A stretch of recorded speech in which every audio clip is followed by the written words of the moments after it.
দিল্লিতে যে তথাকথিত নেট কেলেঙ্কারি নিয়ে যে একটা আন্দোলনের নামে নাটক চলছে, আর তারই সমর্থনে বাংলাদেশে দেখুন, বাংলাদেশের জেহাদিরা যারা এই 1-1.5 বছর আগে বাংলাদেশে হিন্দু নিধন যজ্ঞে নেবে আগস্ট বিপ্লব করেছিল, তারা এই অভিজিৎ দীপকে সমর্থনে দেখুন ঢাকায় কি বিশাল র্যালি করছে। ভারতের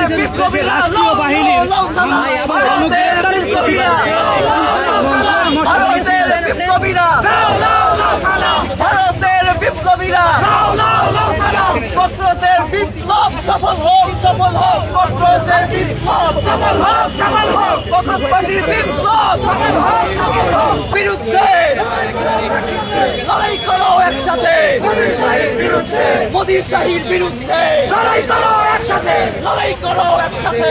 বাংলাদেশ মানে পূর্ব পাকিস্তানে, এখন ওটা বাংলাদেশ নেই, এই বাংলাদেশ শব্দটা ব্যবহার করব না, আপনারা বুঝে নেবেন। এই পূর্ব পাকিস্তানে ভারতের কোনো একটা পরীক্ষায়, বিশেষ করে এই ডাক্তারি পরীক্ষায় প্রশ্নপত্র ফাঁস হয়ে গেছিলো বলে আবার পরীক্ষা হয়েছে, রেজাল্ট বেরিয়ে গেছে, ছাত্ররা ভর্তি হচ্ছে, ম্যাটার এন্ডস। তার বিরুদ্ধে আমেরিকায় লালুহুলু, আমেরিকায় দ্রুতবার বড় হওয়ার অভিজিৎ দীপকে নামক একটা শয়তানকে, যাকে ওই হিলারি ক্লিন্টনের যে মার্কিন ডিপ স্টেট আছে, তারা ভারতে পাঠিয়ে দিল আনরেস্ট তৈরি করার জন্য এই একটা সুযোগ। নাম দিল একটা অদ্ভুত ককরোচ জনতা পার্টি। আর তার সঙ্গে যে যোগ হলো কে, সোনাম ওয়াংচুক নামে একজন, সে নাকি পরিবেশবিদ, শিক্ষাবিদ, অনেক ইন্টারন্যাশনাল পুরস্কার নাকি পেয়েছে। কে এই সোনাম ওয়াংচুক? যতদিন জম্মু কাশ্মীর আর লাদাখ একসঙ্গে ছিল, যখন ওই ফারুক আবদুল্লাহ বা এদের মানে দবদবানি ছিল, তখন কিন্তু সোনাম ওয়াংচুক কোনোদিন একটা কথাবার্তা বলেনি। যেই লাদাখকে একটা আলাদা অঞ্চল হিসেবে ঘোষণা করা হয়েছে, তখন সে তার বীরত্ব দেখানো শুরু করেছে। যতদিন মুসলমানের প্যাদানি খাচ্ছিল, যতদিন লাদাখটা আস্তে আস্তে মুসলিম হয়ে যাচ্ছিল, ততদিন কিন্তু এই সোনাম ওয়াংচুক কথা বলেনি। এই সব মিলে ককরোচ জনতা পার্টি আর সোনাম ওয়াংচুক, এরা মিলে এই নিট পরীক্ষার এই প্রশ্ন ফাঁসের বিরুদ্ধে দিল্লিতে তারা বিরাট আন্দোলন শুরু করে দিল। সোনাম ওয়াংচুক অনশনে বসে গেল, আমরণ অনশন। আর তার পেছনে কারা দাঁড়ালো? এই যে এখানকার পশ্চিমবঙ্গে যে নেড়ি কুকুর কতগুলো আছে, যারা যে কোনো জায়গায় এঁটো পাত পেলেই জিভ দিয়ে চাটতে যায়, সেই ঐশী ঘোষ, তারপরে আরও কত সব ওই এসে ভাই আইসা অমুকের নেতারা সব ঘেউ ঘেউ করতে করতে পাতা চাটতে ওখানে চলে গেল, এঁটো পাতা চাটতে। তার সঙ্গে রাহুল গান্ধী, রাহুল বাবা। আরে বাবা, রাহুল বাবা, তুমি এমন নাটক করছো যেন কংগ্রেস আমলে কোনোদিন প্রশ্ন ফাঁস হয়নি। কংগ্রেস আমলে 1000বার প্রশ্ন ফাঁস হয়েছে, এবং তার জন্য তাদের তুমি কোনোদিন কোনো পানিশমেন্ট দাওনি। এবারে ভারতে যে আন্দোলন হচ্ছে হঠাৎ ওই পূর্ব পাকিস্তানের হঠাৎ কুরকুরানিটা উঠলো কেন? পূর্ব পাকিস্তানের কুরকুরানিটা উঠলো কেন? মোদিকে অশ্রাব্য ভাষায় গালাগালি শুরু করলো। তার কারণ কি? যে এখানে যদি মমতা থাকে, তাহলে আমরা এই বাংলাদেশি বাঙালি বলে ইলিশ মাছের ঝোল, তার ডুমাডুম বায়ে যাই ইলিশ মাছের ঝোল বলে আমরা সব ঢুকে যাব এখানে। আর বাংলায় যে কটা বোকা হিন্দু আছে, তাদের মেয়েগুলোকে লাভ জেহাদ করবো, আর বাকিগুলোকে কচকচ করে কেটে দেবো, আর না হলে পাঠিয়ে দেবো। আর দিল্লিতে যদি রাহুল বাবার সরকার হয়, বা ওই কি বলে আপ সরকার হয়, বা অন্য কারোর সরকার হয়, যদি দিল্লিতে আমরা করতে পারি, তাহলে অন্যান্য জায়গা থেকে সমস্ত পাকিস্তান থেকে আরম্ভ করে সব জায়গায় মুসলমানরা ঢুকবে। শিল্পীর কোনো জাত হয় না, খেলোয়াড়ের কোনো জাত হয় না, অমুকের কোনো জাত হয় না, কারোর কোনো জাত হয় না বলে তারা সব ঢুকে যাবে। আর অচিরেই ভারতবর্ষকে আমরা একটা গজওয়াইন বানাতে পারবো। তার জন্যই তো বাংলাদেশে হঠাৎ এই লাফালাফি শুরু হয়ে গেছে। আরে শুয়োরের বাচ্চা, তোরা আজকে এই যে লাফালাফিটা করতে পারছিস কার সাহসে? যেহেতু হিন্দুরা মানসিকভাবে দুর্বল, হিন্দুরা দুটো কথাই জীবনে শিখেছে, অহিংসা পরম ধর্ম, পরের লাইনটা তুলে দিয়েছে, ধর্মহিংসা ততই বছর এটা তুলে দিয়েছে, আর বসুধৈব কুটুম্বকম, আর সর্বে সন্তু নিরাময় সর্বে সুখিন ভবন্তু, আর সবাই অমৃতের পুত্র, অমৃতস্য পুত্রা। এই যে কতগুলো বস্তা পচা কথা হিন্দুদের দুর্বল করে দিয়েছে, তার সুযোগই তো আজকে তোরা বাংলাদেশে নিচ্ছিস। কারণ জানিস ভারত সরকার আমাদের কিছু করবে না, ভারত সরকার আমাদের কিছু করবে না। আরে আমরা পারবো ওই তাইওয়ানকে স্বীকৃতি দিতে? চীনের রক্তচক্ষুর সামনে আমরা তাইওয়ানের সঙ্গে বাণিজ্য করতে পারবো, এই কথা স্বীকৃতি দিতে পারবো রাষ্ট্র হিসেবে আলাদা? আমরা পারবো না, আমরা ভয় পাই। আর বাংলাদেশ জানে আরে হিন্দুরা তো সব কুছ মে বিকতা হ্যায়। আরে হিন্দু, তুই নিজেকে এই জায়গায় রাখবি যে সব কিছুতে বিক্রি হয়ে যায় হিন্দুরা, মুসলমানরা আমাদের এই হিসেবে চোখে দেখবে? এমনিতেই যে আমরা মূর্তি পূজা করে বলে আমাদের মালাউনের বাচ্চা থেকে মুশরিক থেকে আরম্ভ করে কিছু বাদ দেয় না, তারপরে ওরা আমাদের এই চোখে দেখবে যে বাংলাদেশ ওই পূর্ব পাকিস্তানে ওই কতগুলো জেহাদির বাচ্চা কি করে সাহস পায় যে ওই অভিজিৎ দীপকে আর ককরোচ পার্টির সমর্থনে মিছিল করতে আর মোদিজিকে গালাগালি করতে? তারপরেও আমরা বাংলাদেশে চাল পাঠাবো, বাংলাদেশে ডাল পাঠাবো, বাংলাদেশে কয়লা পাঠাবো, বাংলাদেশে তেল পাঠাবো, বাংলাদেশে বিদ্যুৎ পাঠাবো, সব কিছু পাঠাবো। কারণ ওরে বাংলাদেশটা যদি চীন পাকিস্তানের আন্ডারে চলে যায়, বাংলাদেশটাকে যদি হিন্দুরা সোনা দিয়ে মুড়ে ধরুন, ভারতে যত সোনা আছে সব সোনা ভারত সরকার বাংলাদেশ পূর্ব পাকিস্তানকে দিয়ে যদি তাকে মুড়ে দেয়, তাহলেও ওই শুয়োরের বাচ্চারা কিন্তু ভারত বিরোধী, বিজেপি বিরোধী তথা হিন্দু বিরোধী থাকবে।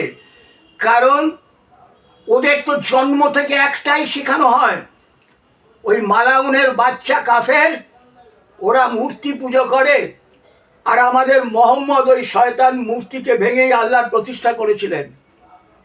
কাজেই ওই হিন্দু মানেই হচ্ছে মালাউন, শয়তান, খতম করো তাকে, খতম করো, যে কোনোভাবে করো।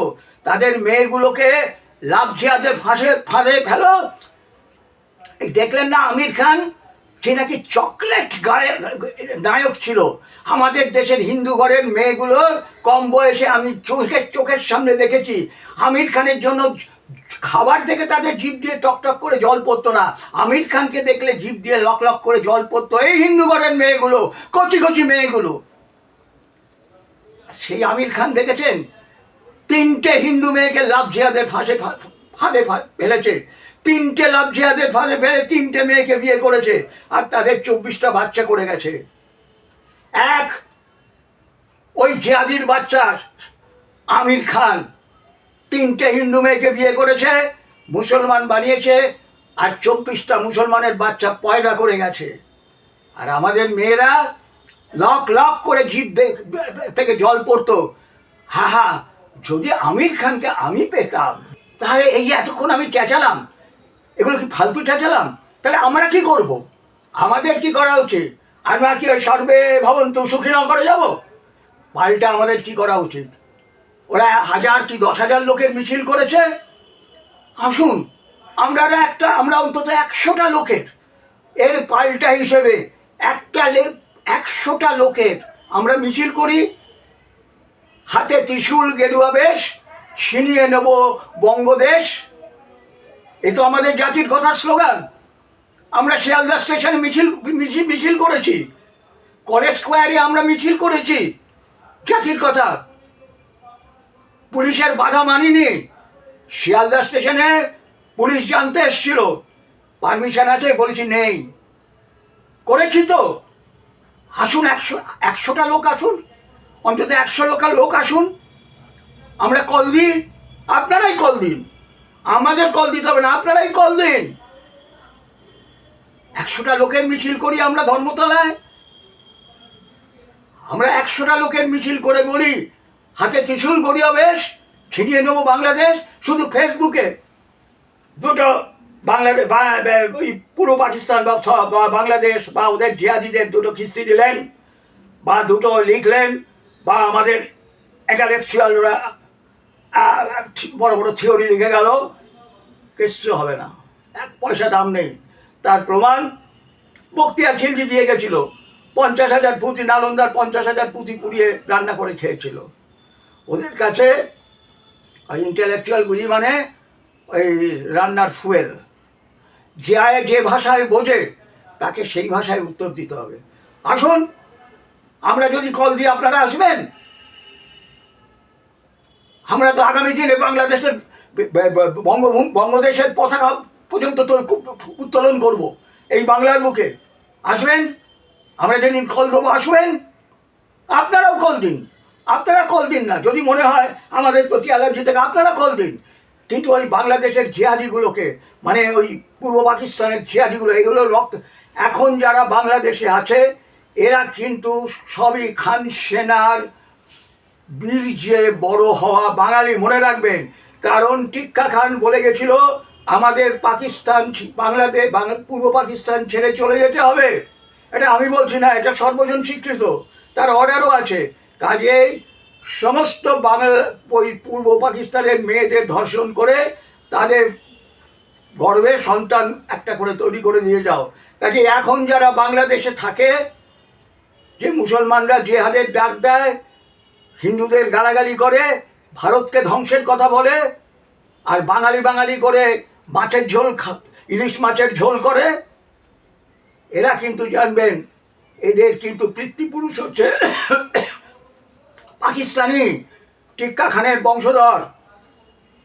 কাজেই তাহলে আমরা আসি, এই টিক্কা খানের যারা বংশধর, এই পাকিস্তানের জিহাদিদের বংশধর যারা, তাদের বিরুদ্ধে এখানে আমরা একটা মিছিল করি, হাতে ত্রিশূল গেরুয়া বেশ, ছিনিয়ে নেবো বঙ্গদেশ, আমরা বঙ্গদেশের পতাকা নিয়ে বেরোবো। পাল্টা দিতে হবে বন্ধু, পাল্টা দিতে হবে, হিন্দুদের বলছি পাল্টা দিতে হবে। ওই ফেসবুকের বিপ্লব কিন্তু শেষ হয়ে গেছে, আজকে কিন্তু আর ফেসবুকের বিপ্লব নেই। আজকে ভারতের বিরুদ্ধে কেন এই ডিপ স্টেট বা সবাই পেছনে লেগেছে, মুসলমান লেগেছে অন্য কারণে, এটা তাদের কওমের ব্যাপার, যে এটাকে তারা ইসলামিক রাষ্ট্র বানাতে হবে, বাই হুক অর বাই ক্রোক। কিন্তু আর যারা ভারতের পেছনে লেগেছে, এই মার্কিন ডিপ স্টেট থেকে আরম্ভ করে হিলারি ক্লিন্টনের নেত্রী জর্জ সরস থেকে আরম্ভ করে এরা, ভারত যদি আজকে একটা ভিখারির দেশ থাকতো, যেভাবে ভারতকে বিবিসিতে দেখাতে হতো সাপ সাপুরের দেশ, এখনো মাঝে মাঝে দেখানো হয়, আর রাস্তার কলে মেয়েরা তাদের বুক দেখিয়ে স্নান করছে, এই ভারত আর নেই। ভারত এখন স্পেস টেকনোলজিতে আমেরিকাকে ধাক্কা মারছে, অর্থনীতিতে ভারত 3য় স্থানে চলে যাচ্ছে, অস্ত্র বিক্রিতে ভারত আগামী দিনে 1 নম্বর হবে। এই জন্যই তো ভারতকে এবং ভারতকে ধ্বংস করতে গেলে কী হতে হবে, এই ককরোচ জনতা পার্টি, এই আরশোলা পার্টি, আপ পার্টি, তারপরে কি বলে ওই রাহুল গান্ধীর দালাল পার্টি, আর তার সঙ্গে সর্বোপরি এই ঐশী ঘোষের মতো শয়তান বামপন্থীগুলো, যারা এটো পাত চাটার জন্য সবসময় ছুটে যাবে, তাদের বিরুদ্ধে মুখোশ খুলে দিতে হবে। শুধু নয়, তাদের বিরুদ্ধে তীব্রভাবে আন্দোলন করতে হবে। আসুন, আপনারা কল দিন, আগামী কয়েকদিনের মধ্যে আমরা এই বাংলাদেশের যা হয়েছে এই পূর্ববঙ্গ পাকিস্তানে, তার বিরুদ্ধে আমরা কলকাতায় মিছিল করি, ধর্মতলায় মিছিল করি। আসুন, 100টা লোক আসুন, যদি আসেন বুঝবেন কিছু হবে। আর তা না হলে এইভাবেই চলবে। আর এর শেষ পরিণতিটা কিন্তু অত্যন্ত ভয়াবহ হবে, মনে রাখবেন। এর শেষ পরিণতিটা কিন্তু ভয়াবহ হবে, হিন্দুরা মনে রাখবেন। এর শেষ পরিণতি কিন্তু বড় ভয়ানক হবে। জয় মা কালী, জয় বঙ্গ, জয় শশাঙ্ক।